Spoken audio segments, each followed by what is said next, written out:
In the war-torn streets of Gaza, a bombshell revelation has shaken the fragile balance of power. The assassination of a prominent militia leader backed by Israel, potentially unraveling the country's bold strategy to counter Hamas through local proxies. This isn't just another headline. It's a glimpse into the intricate web of alliances, betrayals, and survival struggles in one of the world's most contested territories. But here's where it gets controversial.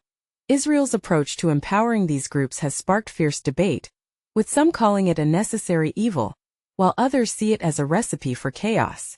Let's dive deeper into the details, breaking it down step by step for clarity. The man at the center of this storm was Yasser Abu Shabab, a Bedouin tribal leader from the Terabin tribe, who operated in the Israeli-controlled areas of Gaza. As the commander of the Popular Forces, the most significant and heavily equipped militia to emerge amid the nearly 2-year-long conflict, Abu Shabab represented Israel's gamble in cultivating Palestinian allies to weaken Hamas. These militias, including his own, reportedly received support from Israel as part of a broader tactic to arm proxy fighters, aiming to dismantle Hamas's grip on the region and manage the local populace. For beginners unfamiliar with the term, Bedouins are traditionally nomadic Arab groups with deep roots in the Middle East, often living in tribal structures that emphasize family and clan loyalty, elements that play a huge role in Gaza's social dynamics. Reports from local media and eyewitnesses in Gaza indicate that Abu Shabab succumbed to injuries from a fierce confrontation with influential, well-armed local families.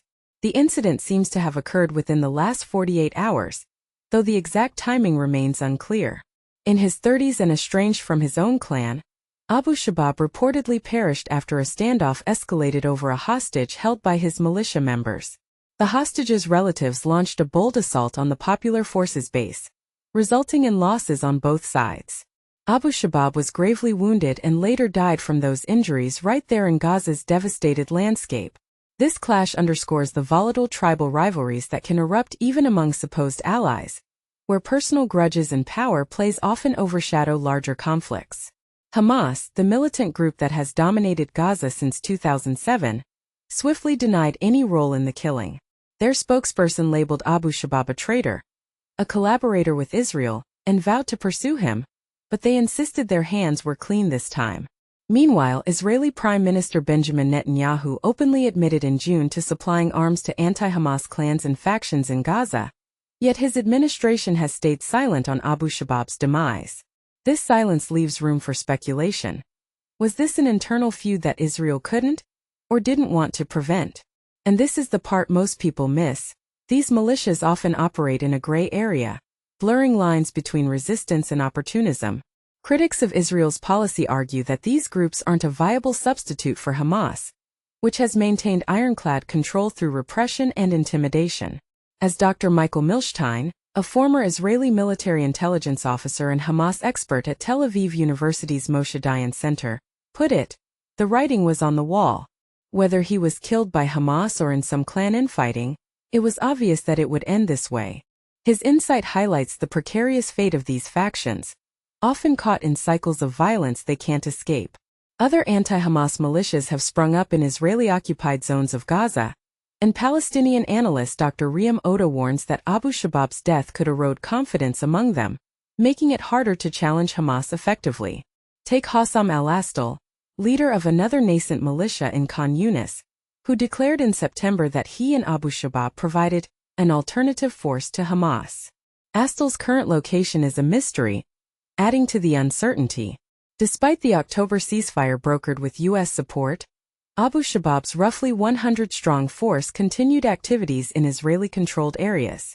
Just last November 18, they released a video of fighters under his deputy's command conducting a security sweep in Rafah to root out Hamas remnants hiding in tunnels, a mission that, a week later, claimed captures of Hamas operatives. This shows how these groups were integrated into Israel's security efforts, coordinating around contentious aid sites managed by the now-defunct Gaza Humanitarian Foundation, AU.S., an Israel-funded entity that drew scrutiny for its opaque operations. Israel turned to figures like Abu Shabab when traditional efforts to unite community leaders against Hamas failed due to the group's ruthless suppression of dissent. Many recruits in these factions allegedly participated in looting humanitarian aid convoys, fueling accusations that Israel tolerated some theft to strengthen their proxies. In a June interview with The Guardian, Abu Shabab framed his actions as humanitarian, claiming no direct ties to the Israeli military. Yet this narrative invites controversy. Is this truly aid distribution, or a cover for deeper involvement? Netanyahu's stance against letting the Palestinian Authority, which oversees parts of the West Bank, extend any influence into Gaza paved the way for these militias, seen as a direct outcome of that refusal. Looking ahead, Donald Trump's 20-point plan for Gaza envisions Hamas laying down arms and a transitional government backed by an international stabilization force. Progress has stalled, though, with Hamas balking at disarmament and no consensus on the force's makeup. The conflict erupted from Hamas's 2023 incursion into Israel, claiming 1,200 lives, primarily civilians, and kidnapping 250 others. Israel's relentless response, including strikes post-ceasefire, has resulted in over 70,000 Palestinian deaths, mostly civilians, reducing Gaza to rubble. But here's where it gets truly provocative. By arming these militias, is Israel genuinely fostering stability, or merely creating more factions that could fracture Gaza further?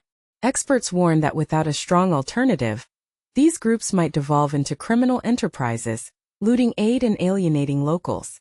And this is the part most people miss, the human cost, where individual tragedies like Abu Shabab's reveal the broader failures of proxy strategies in conflict zones. For instance, consider how tribal loyalties can clash with imposed alliances, leading to outbreaks like this hostage dispute. It's a stark reminder that in places like Gaza, power struggles aren't just geopolitical, they're deeply personal. What do you make of all this? Do you believe Israel's tactic of backing militias is a smart counter to Hamas? Or does it risk perpetuating the cycle of violence? Could these groups ever evolve into a legitimate force for peace, or are they doomed to the same infighting? Share your opinions in the comments. Let's discuss.